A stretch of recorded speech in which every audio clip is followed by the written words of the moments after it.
Karina adalah wanita karir sukses yang telah membangun segalanya dari nol bersama suaminya, Mario. Mereka mendirikan perusahaan bersama dan terlihat seperti pasangan sempurna. Namun, segalanya berubah ketika Karina memutuskan memberi kejutan kecil untuk suaminya di restoran favorit mereka. Di sanalah Karina melihat langsung Mario berselingkuh dengan wanita lain. Dunia Karina seolah runtuh, tapi ia tidak larut dalam kesedihan. Alih-alih hancur, Karina memilih untuk berdiri. Ia memecat Mario dari perusahaan mereka, mengambil alih bisnis sepenuhnya, dan memulai hidup baru. Dalam prosesnya, Karina justru menemukan kekuatan yang selama ini tersembunyi, dan menemukan cinta serta kebahagiaan yang lebih tulus pada dirinya sendiri, dan juga seseorang yang tak disangka-sangka. Cerita ini adalah tentang patah hati, keberanian, dan kelahiran kembali. Seorang perempuan kuat yang memutuskan untuk memilih dirinya sendiri. Suara touch keyboard masih terdengar cepat di dalam ruang kerja Karina. Jam sudah menunjukkan pukul 18.45, tapi ia masih sibuk memeriksa laporan mingguan yang harus diserahkan Senin depan. Rambutnya disanggul asal, kacamata bacanya sedikit melorot, dan kopi di gelas keramik berlogo perusahaan sudah dingin. "Apa kamu nggak pulang, Bu?" tanya Santi sekretarisnya yang sudah siap pulang. Karina mendongak sebentar, tersenyum kecil. "Kayaknya bentar lagi. Tapi aku kepikiran sesuatu." Matanya tiba-tiba berbinar. Entah dari mana, muncul ide iseng yang sebenarnya cukup langka untuk perempuan super sibuk sepertinya. "Malam ini Mario makan di luar, kan?" tanyanya. Santi mengangguk. Katanya sih mau dinner meeting sama relasi di restoran yang biasa itu. Karina berdiri mengambil tas dan blazer. "Restoran favorit kita dulu? Yang di rooftop?" "Iya, Bu." "Tapi kenapa?" Karina hanya tersenyum misterius. "Aku pengen kasih kejutan aja. Udah lama nggak ada momen berdua." Santi menatapnya sedikit ragu, tapi ia tak berkata apa-apa. Karina, dengan langkah ringan yang jarang terlihat akhir-akhir ini, berjalan keluar kantor menuju parkiran. Di tangannya, ia menggenggam ponsel sambil membuka aplikasi pesan bunga. Dia memesankan satu buket mawar putih dan merah muda, favorit Mario. Dalam pikirannya, Karina membayangkan wajah suaminya yang kaget, melihatnya muncul tiba-tiba. Mereka akan makan malam bersama, mungkin berbicara soal rencana liburan yang sempat tertunda. Ia akan cerita tentang proyek barunya, dan Mario mungkin akan tersenyum bangga seperti dulu. Ah, manisnya. Jakarta malam itu macet seperti biasa, tapi Karina tak peduli. Ia memutar lagu lama dari playlist Spotify-nya, lagu yang dulu sering mereka dengar saat pulang larut malam berdua. Rasanya hangat. Untuk pertama kalinya dalam beberapa bulan terakhir, Karina merasa seperti istri, bukan hanya CEO. Begitu sampai di restoran rooftop itu, ia sempat bercermin di lift. Memastikan make-up-nya masih oke, rambutnya tidak terlalu acak-acakan. Bunga di tangan kirinya, tas kerja di kanan. Perasaannya campur aduk antara gugup dan bahagia. Tapi semua perasaan itu hancur dalam 5 detik. Saat langkahnya masuk ke area makan terbuka yang hangat diterangi lampu gantung, matanya langsung tertuju pada satu meja di pojok dekat jendela kaca. Besar. Meja yang sama tempat Mario melamarnya 6 tahun lalu.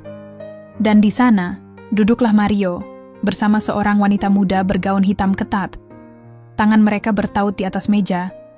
Si wanita tertawa genit, sementara Mario memandangnya dengan senyum yang tidak pernah Karina lihat sejak lama. Senyum yang penuh kekaguman. Karina membeku. Langkahnya berhenti. Nafasnya tertahan. Buket bunga di tangannya terasa berat seperti batu. Ia tidak bisa bergerak. Ia ingin menoleh, ingin kabur, tapi matanya terpaku pada sosok suaminya yang ia kira setia. Mereka tidak menyadari kehadirannya. Belum. Karina akhirnya mundur perlahan, berjalan cepat ke arah lift. Di dalam lift yang turun perlahan ke lobi, ia hanya berdiri diam. Tangannya gemetar, dan akhirnya bunga itu jatuh ke lantai. Ia menatap pantulan wajahnya di dinding lift. Perempuan yang lelah, kosong, dan patah. Sesampainya di mobil, Karina duduk tanpa menyalakan mesin. Matanya basah, Tapi tak ada air mata yang jatuh. Ia hanya diam, mengatur napas, mencoba memahami apa yang baru saja ia lihat. Mario. Suaminya, pria yang selama ini bersamanya dalam suka dan duka. Pria yang dia percaya. Tapi malam ini, semua berubah. Kejutan yang ia siapkan berubah menjadi kenyataan pahit. Ia mengangkat ponselnya, membuka chat dengan Mario. Jarinya ingin menulis sesuatu, apapun. Tapi tak satu kata pun muncul. Layar itu kosong, seperti hatinya saat ini. Setelah beberapa menit, ia mengetik singkat. "Aku lihat kamu." Lalu ia tekan kirim. Dan untuk pertama kalinya dalam hidupnya, Karina tidak menunggu balasan.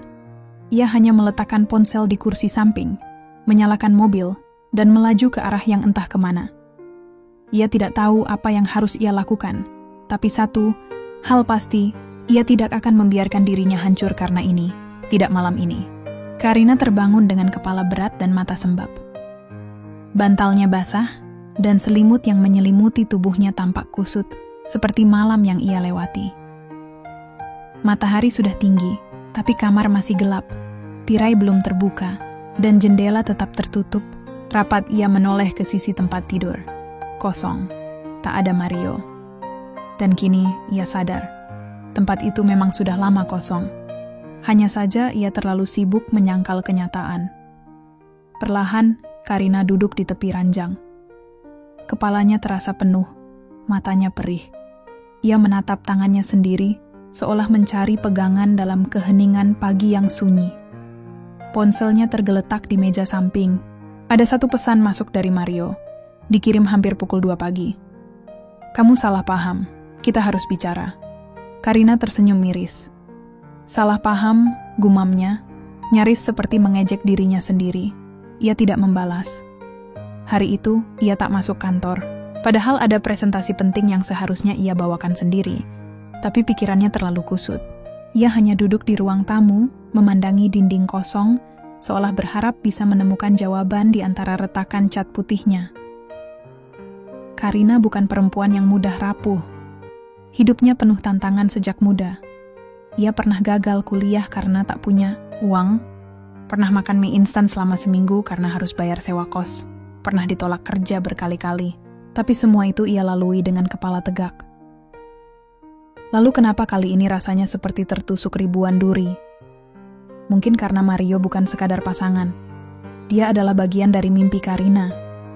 Mereka merintis perusahaan dari garasi rumah Mario yang sempit, berbagi kopi sachet, begadang bareng untuk menyusun proposal klien. Mereka bukan hanya suami istri, mereka adalah partner, sahabat, dan tempat pulang. Dan kini semua itu runtuh, bukan karena bisnis, tapi karena pengkhianatan. Siangnya, Mario pulang. Karina mendengar suara pintu dibuka, lalu langkah kaki berhenti di ambang ruang tamu. "Karina," suara itu terdengar ragu. Karina tetap diam, tak menoleh. "Aku bisa jelasin semuanya," lanjut Mario.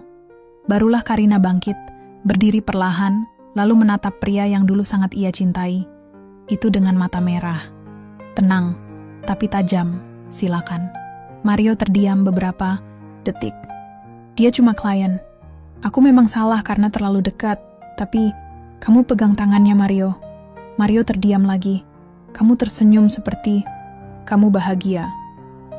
"Aku udah lama nggak lihat senyum itu. Tapi kamu kasih ke orang lain." Ada jeda panjang. Mario akhirnya berkata, "Kamu terlalu sibuk, Kak. Kamu selalu kerja, sibuk rapat, lembur. Kita nggak pernah ngobrol kayak dulu. Aku ngerasa hilang." Kalimat itu menampar Karina lebih keras dari apapun. Ia merasa seperti disalahkan atas luka yang bukan ia buat. "Oh, jadi aku yang salah karena kerja keras? Karena aku berusaha jaga mimpi kita tetap hidup?" "Aku nggak bilang gitu. Tapi, kamu maksudnya begitu." Karina memalingkan wajah, berjalan menjauh. Suasana tegang. Udara di ruangan terasa berat. "Kalau kamu merasa hilang, kamu seharusnya bicara, bukan berselingkuh," ujarnya pelan tapi tegas. Mario mendekat. "Aku masih sayang kamu, Kak. Aku masih cinta." Karina menatapnya, dan untuk pertama kalinya sejak semalam air matanya jatuh. Tapi bukan karena lemah, karena kecewa. Kalau kamu sayang, kamu nggak akan nyakitin aku kayak gini. Mario mencoba menyentuh bahunya, tapi Karina mundur. Jangan sentuh aku. Aku butuh waktu. Ia berbalik masuk ke kamar, meninggalkan Mario berdiri sendiri di ruang tamu, seperti orang asing di rumahnya sendiri. Malamnya Karina duduk di balkon apartemennya, membawa secangkir teh hangat dan buku catatan yang sudah lama ia abaikan. Di halaman pertama, ia menulis, "Aku tidak tahu akan kemana langkahku, tapi aku tahu, aku harus pergi dari sini, dari kamu, dari luka ini. Bukan karena aku lemah, tapi karena aku terlalu berharga untuk disia-siakan." Tangannya gemetar, tapi ia tetap menulis. Keesokan harinya ia berdiri di depan cermin, mengenakan blazer hitam, rambut dicepol rapi dan wajah tanpa senyum. Tapi ada kekuatan baru di matanya. Bukan Karina yang sama seperti 2 hari lalu. Ia melangkah keluar kamar, keluar dari apartemen, dan masuk ke mobil. Hari ini, ia akan ke kantor. Bukan untuk melupakan, tapi untuk memulai sesuatu. Langkah pertama, langkah Karina terdengar tegas saat memasuki lobi kantor. Para karyawan yang biasanya hanya menunduk sopan kini menoleh lebih lama, seolah bisa merasakan ada yang berbeda dari sosok CEO mereka pagi itu. Bukan hanya dari setelan hitam dan heelsnya yang berkilau, tapi dari sorot mata Karina yang dingin, dan cara ia membawa dirinya, tenang, tapi tajam seperti belati. Santi, sekretaris setianya, langsung berdiri dari meja. "Bu Karina, selamat pagi. Anda baik-baik saja?" Karina mengangguk kecil. "Saya baik. Ada rapat jam 9 kan?" "Iya, dengan tim pemasaran dan..." Santi ragu sejenak. "Dan, Pak Mario." Karina berhenti. Sekilas wajahnya menegang, tapi hanya 1 detik. Ia lalu mengangguk lagi. "Oke, siapkan ruang rapat besar." "Baik, Bu." Karina melangkah masuk ke ruangannya. Ia duduk di kursi kulit favoritnya, membuka laptop, dan mulai bekerja seolah tak ada yang berubah. Tapi di dalam hatinya, badai masih berputar-putar. Hatinya seperti sedang melintasi ranjau. 1 langkah salah dan semuanya bisa meledak. Jam 9 tepat, ruang rapat penuh.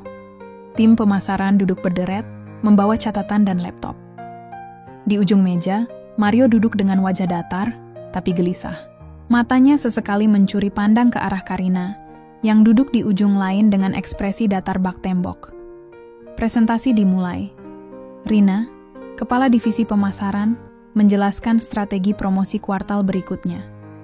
Karina mendengarkan dengan anggukan, kecil, sesekali mencatat, tapi tidak mengatakan apapun. Suasana kaku. Saat giliran Mario memaparkan bagian pengembangan produk, ia mencoba berbicara dengan suara mantap, tapi jelas terdengar goyah. "Untuk fitur baru ini, saya rasa..." "Mario," potong Karina, lembut tapi tajam. Semua kepala langsung menoleh. "Ya?" tanya Mario, gugup. "Kamu bisa tinggalkan ruang rapat sebentar. Aku ingin bicara 4 mata denganmu. Sekarang." Suasana hening. Mario menatapnya, mencoba membaca maksud dari mata Karina, tapi gagal. Ia lalu bangkit pelan dan mengikuti Karina keluar ruangan. Mereka berjalan ke ruang kecil di ujung koridor, ruang meeting informal yang biasanya dipakai untuk ngobrol santai. Tapi kali ini, tidak ada yang santai. Karina duduk lebih dulu. Mario berdiri beberapa saat, lalu duduk di seberangnya. "Kamu tahu kenapa aku minta kita bicara di luar?" Mario mengangguk pelan.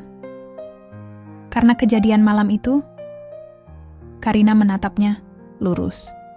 "Bukan.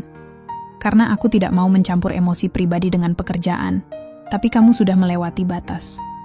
Mario terdiam. "Aku bisa terima kalau hubungan kita hancur, tapi aku tidak akan membiarkan kehancuran itu merusak perusahaan." "Ini nih," napas Mario memburu. "Jadi kamu mau apa?" Karina menatapnya, lama, lalu mengeluarkan 1 lembar surat dari map kulit coklat. "Ini surat pemecatan. Mulai hari ini, kamu bukan lagi COO di sini." Mario terhenyak. Kamu serius?" "Serius. Kamu nggak bisa seenaknya begitu. Aku juga punya saham di perusahaan ini." "Saham kamu tetap. Tapi kamu tidak lagi punya peran eksekutif. Dan aku sudah bicara dengan pengacara kita. Aku punya hak penuh atas keputusan ini. Aku tidak pecat kamu sebagai balas dendam, Mario. Aku pecat kamu karena kamu sudah kehilangan integritas. Dan aku tidak akan bekerja sama dengan seseorang yang tidak bisa menjaga komitmen, baik secara profesional maupun pribadi. Mario menunduk. Napasnya terdengar berat, tapi Karina tetap tenang, walau hatinya perih. Ia ingin berteriak, ingin marah, tapi ia tahu saat ini bukan waktunya untuk emosi. Ini adalah waktunya membuktikan bahwa ia mampu berdiri sendiri. Aku nggak pernah nyangka kamu bakal kayak gini, gumam Mario. Karina tersenyum pahit. Aku juga nggak pernah nyangka kamu akan mengkhianati aku. Mereka saling diam beberapa detik. Hening, tapi penuh percikan yang tak terlihat. Mario akhirnya berdiri. Baik, aku akan keluar dari perusahaan. Ia melangkah pergi, tanpa menoleh. Karina tetap duduk, matanya mulai basah. Tapi kali ini, bukan karena patah hati, tapi karena keberanian. Sore harinya, Karina berdiri di balkon kantornya. Menatap langit Jakarta yang mulai menguning. Di tangannya, ada secangkir teh hangat. Di dalam dirinya, masih ada luka. Tapi luka itu kini berdampingan dengan rasa lega. Untuk pertama kalinya sejak lama, ia merasa seperti dirinya sendiri. Ponselnya bergetar. Notifikasi email masuk undangan dari salah satu brand internasional yang tertarik menjalin kerja sama dengan perusahaannya. Proposal itu dulu sempat ditolak, tapi kini mereka datang lagi. Karina tersenyum. Mungkin ini awal yang baru. Bukan untuk melupakan Mario, tapi untuk mengingat siapa dirinya sebelum semuanya rumit. Seseorang yang kuat, cerdas, dan tak takut berjalan sendiri. Karina tak pernah menyangka langkah berani yang ia ambil justru akan menimbulkan badai yang lebih besar. Ia kira, setelah memecat Mario dan menjauh dari racun hubungan itu, semuanya akan tenang. Tapi nyatanya, badai justru datang dari arah yang tak terduga, dari orang-orang yang dulu ia percaya. Seminggu setelah keputusan besar itu, berita tentang konflik internal di jajaran eksekutif mulai beredar di media bisnis. Awalnya hanya desas-desus. Tapi perlahan, muncul artikel demi artikel yang menyudutkan Karina. CEO Tirta Group dituding singkirkan suami sendiri. Demi jabatan. Perusahaan keluarga guncang, Karina dan Mario berpisah. Tak damai, Karina membaca semua itu dari layar, laptopnya dengan dada sesak. Ia tahu persis siapa dalang di balik berita-berita itu. Mario. Ia tidak menyangka Mario akan setega itu. Mereka memang tidak lagi bersama, tapi Karina tak pernah menyangka pria itu akan menyerang karakternya secara publik, menjatuhkan reputasinya yang ia bangun selama bertahun-tahun, hanya demi menyelamatkan muka sendiri. Ia merasa dikhianati untuk kedua kalinya. Dia tahu ini bukan cuma soal perusahaan, tapi soal harga diriku sebagai perempuan, gumam Karina, lirih di ruangannya yang kini terasa lebih sunyi dari biasanya. Telepon dari investor pun mulai berdatangan. Beberapa khawatir, beberapa ragu, dan tak sedikit yang mulai mempertanyakan kepemimpinannya. Apakah keputusan memecat Mario bukan karena motif pribadi, Bu Karina? Apakah Anda mampu memimpin sendiri tanpa gangguan emosional? Pertanyaan-pertanyaan itu membuat Karina ingin berteriak. Seolah semua kerja kerasnya selama ini tidak berarti apa-apa hanya karena ia perempuan. Hanya karena ia berani mengambil keputusan tegas atas hidupnya sendiri. Santi, sekretaris setianya, masuk membawa setumpuk dokumen. Tapi wajahnya penuh kecemasan. Bu Karina, saya barusan dengar 3 klien besar membatalkan kerjasama. Katanya, mereka ingin menunggu situasi internal perusahaan lebih stabil. Karina mengangguk pelan. Terima kasih, San. Kamu boleh keluar dulu. Begitu Santi menutup pintu, Karina bersandar di kursinya. Bahunya berat. Matanya menatap langit-langit, dan untuk pertama kalinya sejak sekian lama, ia merasa lelah. Sangat lelah, ia bangkit, berjalan ke depan kaca besar yang menghadap keluar gedung. Di kejauhan, jalanan Jakarta tampak padat, penuh mobil dan suara klakson yang tak pernah berhenti. Tapi di dalam sini, Ia merasa seperti berada di tengah hutan tanpa arah. Ponselnya kembali bergetar. Pesan dari ibunya. Mama baca berita. Kamu nggak apa-apa, Nak. Kalau butuh teman bicara, Mama di sini. Air mata Karina langsung jatuh. Pesan sederhana itu, dari satu-satunya orang yang tak pernah meragukannya, menusuk hatinya lebih dalam dari apapun.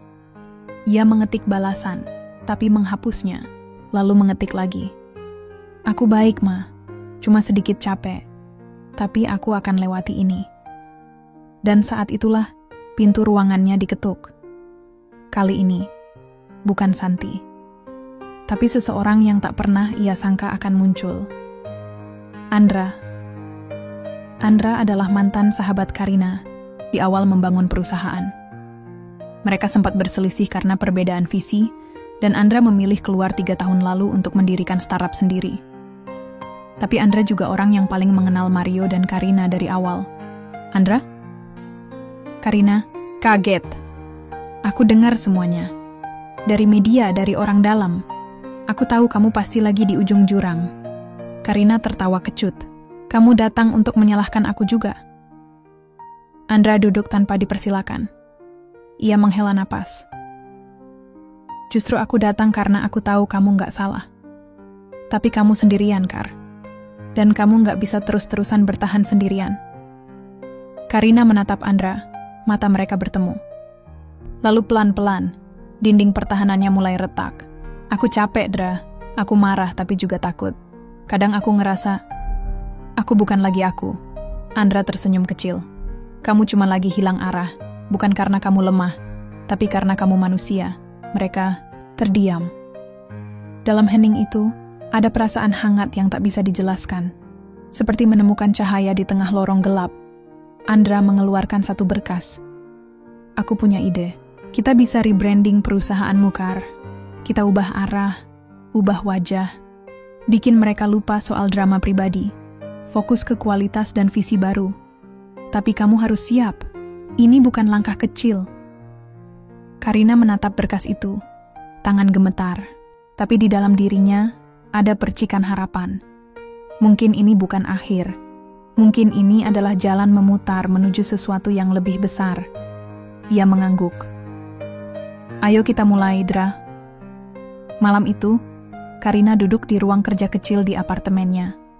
Kertas-kertas berserakan, ide-ide ditulis di papan tulis, dan musik instrumental pelan mengalun dari speaker. Ia masih takut. Tapi untuk pertama kalinya setelah sekian lama, ia juga bersemangat. Ini bukan lagi soal membalas Mario. Ini tentang dirinya. Tentang perempuan yang berani jatuh, tapi juga tahu caranya bangkit. Sudah 3 minggu sejak Karina memutuskan untuk memulai rebranding besar-besaran. Bersama Andra, ia membentuk tim khusus. Orang-orang muda, energik, dan punya visi segar. Nama programnya Second Soul. Sebuah kampanye yang menekankan nilai keberanian, transparansi, dan peremajaan. Tujuannya bukan hanya memulihkan reputasi perusahaan, tapi juga membangun ulang citra dirinya sendiri. Pagi itu, ruang kerja Karina dipenuhi papan visi, post-it warna-warni, dan layar besar yang menampilkan draft logo baru. Di tengah semua itu, Karina tampak hidup. Matanya berbinar lagi. Ia mengarahkan tim dengan semangat yang menular. Logo ini belum cukup. Berani, ujarnya sambil menunjuk desain di layar. Kita bukan cuma ganti warna, kita ganti napas. Logo ini harus bisa bilang, kami bangkit dan kami lebih kuat dari sebelumnya. Tim mengangguk, mencatat, dan mulai berdiskusi lagi. Andra yang duduk di pojok tersenyum tipis. Ia belum pernah melihat Karina seberani ini, bahkan saat mereka masih membangun perusahaan di tahun-tahun awal. Setelah rapat selesai, Karina berjalan ke pantry kecil. Ia butuh kopi. Tangannya sedikit gemetar karena kelelahan, tapi hatinya penuh. Andra menyusul dari belakang. Hebat kamu tadi, katanya sambil menyeruput kopi. Kamu beneran kayak lahir baru. Karina tertawa. Aku capek, tapi aku ngerasa hidup. Lucu ya, setelah semuanya hancur, baru aku sadar ternyata aku lebih kuat dari yang aku kira. Andra mengangguk pelan. Kamu lebih dari kuat, Kar. Kamu berani. Namun, hari itu belum selesai. Sore harinya, Santi masuk ke ruangan dengan wajah serius. Bu Karina, ada seorang wanita yang ingin bertemu Anda. Namanya Livia. Karina menoleh cepat. Jantungnya berdetak keras. Livia?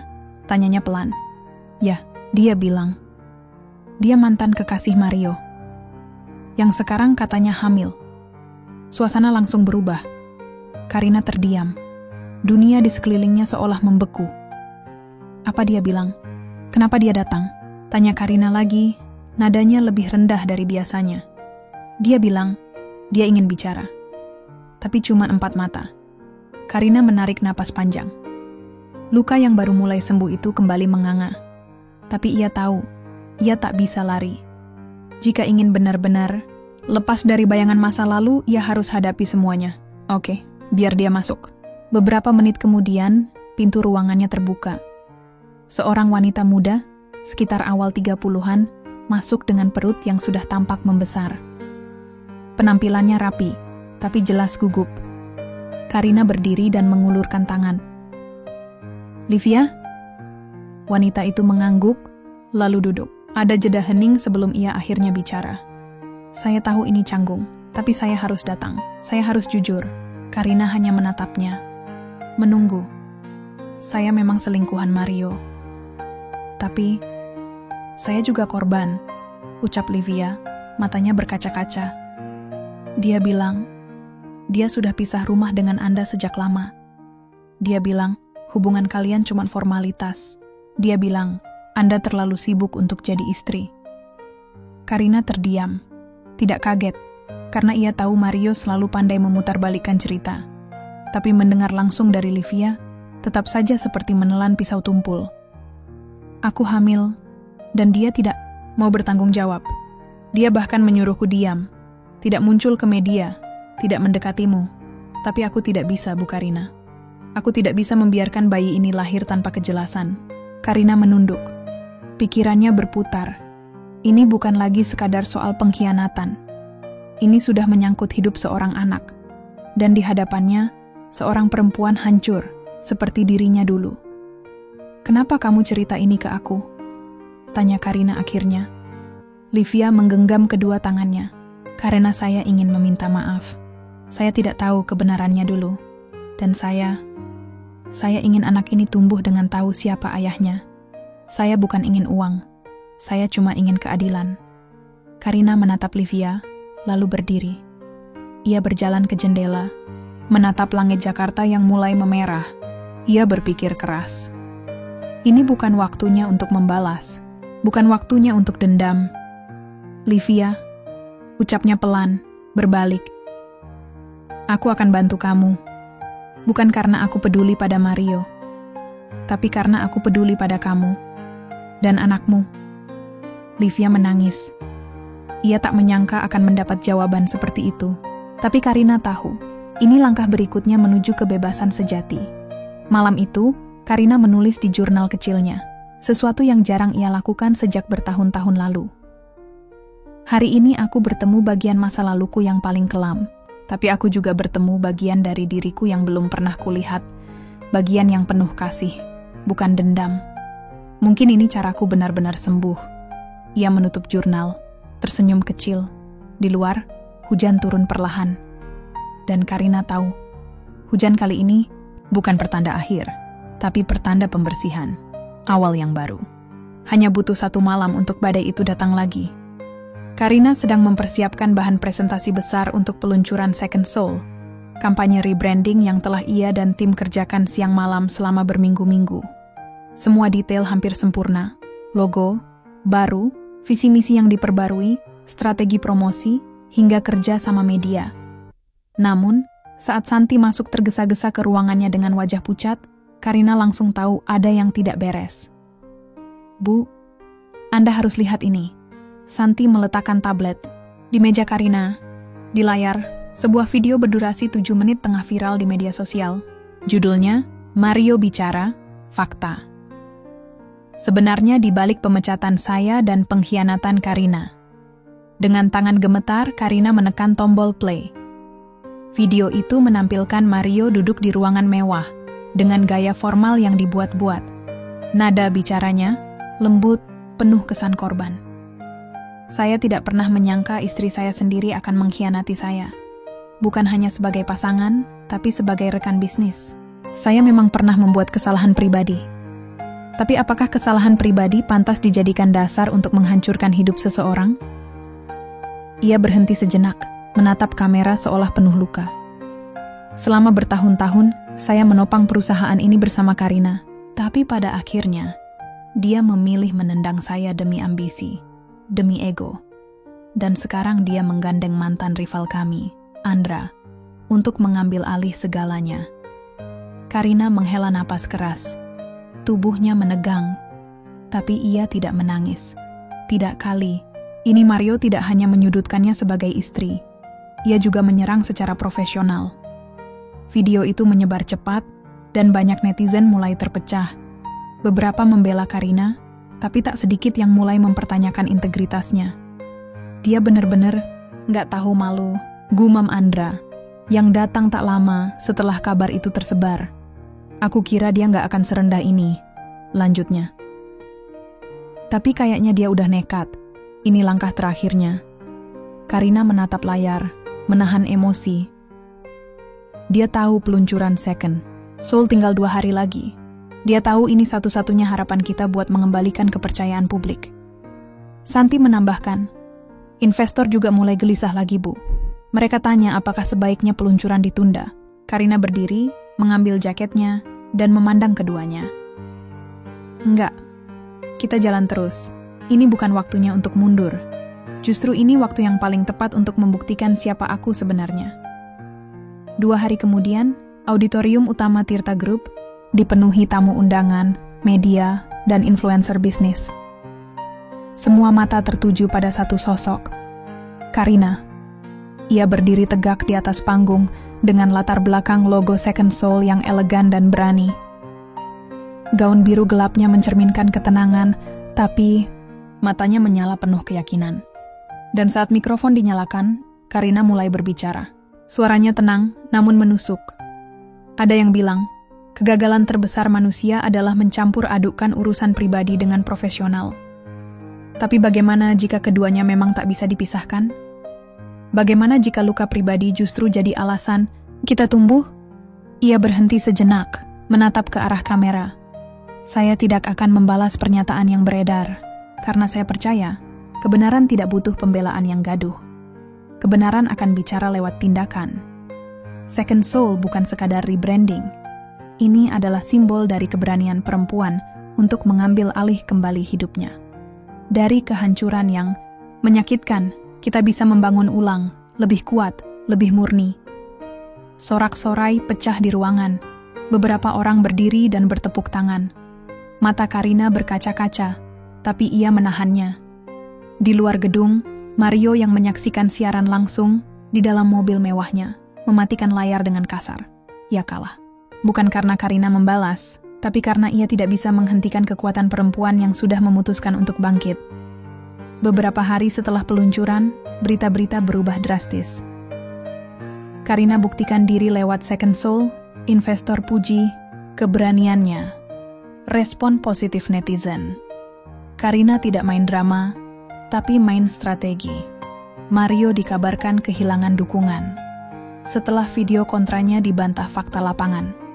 Dan yang lebih penting, email masuk ke inbox Karina dari sebuah perusahaan global konsultan bisnis asal Eropa. Kami tertarik menjalin kerja sama dengan Anda. Cerita dan visi Anda menginspirasi banyak perempuan di berbagai negara. Mari bicarakan kemungkinan menjadi Duta Gerakan Global untuk Women Leadership. Karina menatap layar, mulutnya membentuk senyum kecil. Ia membacanya berulang-ulang, lalu menatap keluar jendela. Mentari sore menyentuh wajahnya hangat.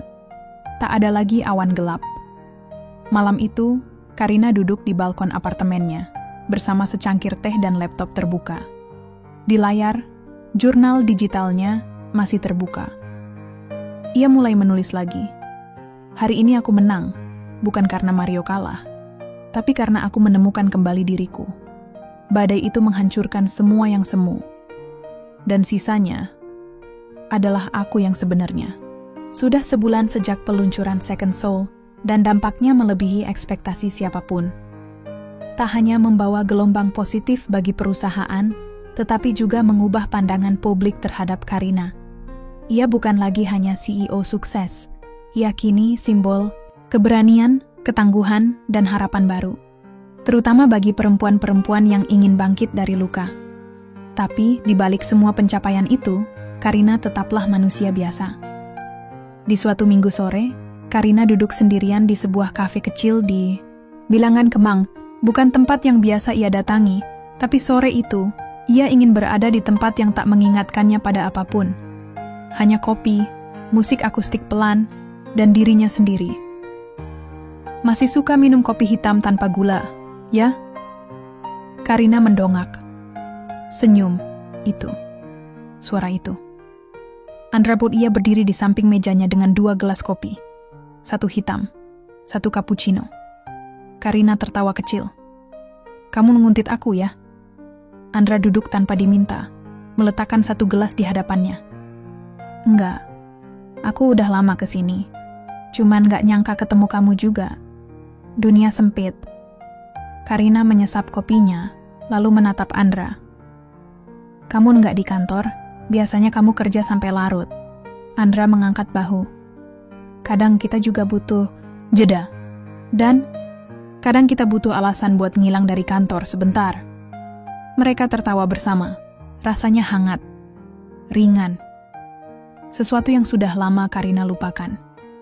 Setelah beberapa saat, suasana menjadi lebih tenang. Karina menatap keluar jendela. Aku belum tahu gimana rasanya jatuh cinta lagi, Dra. Setelah semua ini, rasanya hati aku kayak penuh luka, tapi juga kosong. Andra menatapnya dalam. Mungkin jatuh cinta itu bukan tentang mengisi kekosongan, tapi menemani luka itu sampai sembuh. Kata-kata itu membuat Karina diam sejenak. Dadanya menghangat. Ia tahu Andra bukan hanya bicara omong kosong. Ia tahu Andra selama ini bukan cuma rekan kerja. Ia selalu ada, tanpa tekanan, tanpa tuntutan. Dan mungkin, tanpa sadar hatinya, pelan-pelan sudah mengizinkan sesuatu yang baru tumbuh. Hari-hari berikutnya, Karina dan Andra mulai menghabiskan lebih banyak waktu di luar kantor. Mereka tidak pernah membicarakan perasaan secara langsung. Tapi tatapan, senyum, dan keheningan di antara mereka berbicara lebih banyak dari ribuan kata. Suatu malam, setelah rapat dengan investor di Hotel Bintang 5, Andra mengantar Karina pulang. Di depan apartemen mobilnya berhenti. Terima kasih udah nemenin hari ini, kata Karina sambil melepas seatbelt. Terima kasih juga udah ngajak aku jadi bagian dari kebangkitan kamu. Karina tersenyum. Tapi sebelum ia membuka pintu, Andra memanggil pelan. Ia menoleh. Andra menatapnya, ragu-ragu. Kalau suatu hari nanti kamu udah siap untuk mulai lagi, mulai sesuatu yang baru, yang lebih jujur, yang lebih hangat, kamu akan kasih tahu aku duluan, kan? Karina diam, lalu tersenyum, lembut sekali. Aku janji. Mereka saling menatap dalam diam. Tak ada pelukan, tak ada ciuman, hanya janji. Tak terucap yang menggantung di udara malam itu. Tapi bagi Karina, itu lebih dari cukup. Karena kali ini, ia tidak jatuh dalam cinta. Ia tumbuh menuju cinta. Esok paginya, Karina menulis 1 kalimat pendek di jurnal digitalnya sebelum mulai bekerja. Mungkin cinta yang paling indah bukan yang datang dengan dentuman kembang api, tapi yang tumbuh perlahan, menemani dalam senyap. Dan untuk pertama kalinya setelah sekian lama, Karina merasa damai. Sudah 6 bulan berlalu sejak badai terakhir berlalu. Kantor pusat Tirta Group kini terlihat lebih hidup. Ada warna-warna baru di dinding, tanaman-tanaman kecil di sudut-sudut ruangan, dan suasana yang lebih hangat. Ini semua adalah bagian dari visi Karina membangun bukan hanya perusahaan, tapi tempat kerja yang menyembuhkan. Karina berjalan menyusuri lorong menuju ruang rapat utama dengan senyum ringan. Hari ini, ia akan menandatangani kontrak kerja sama Global dengan Athena Impact, organisasi internasional yang memberdayakan perempuan dalam kepemimpinan bisnis. Bukan hanya tentang ekspansi perusahaan, tapi tentang membuka jalan bagi lebih banyak perempuan seperti dirinya.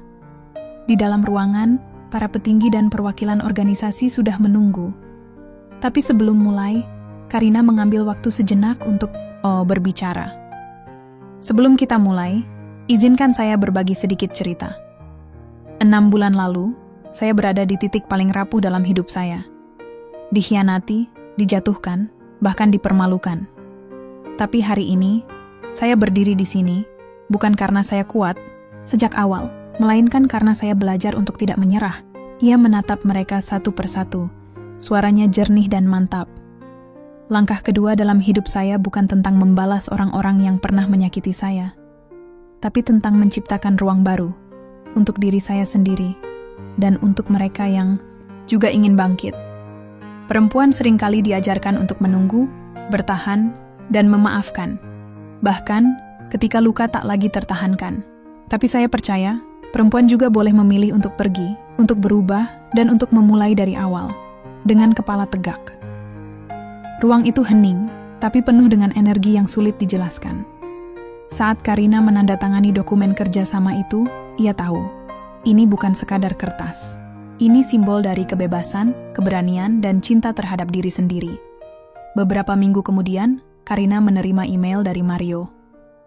Karina, terima kasih sudah tidak menghancurkan aku sepenuhnya, meski kau punya semua kesempatan untuk melakukannya.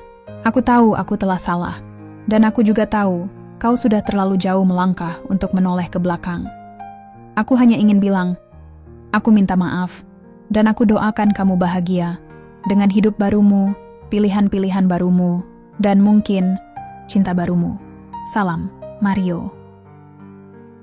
Karina membaca email itu tanpa air mata. Ia tidak merasa marah, juga tidak merasa kasihan. Yang ia rasakan adalah tenang. Ia menutup laptopnya, berdiri, dan keluar ke balkon apartemennya.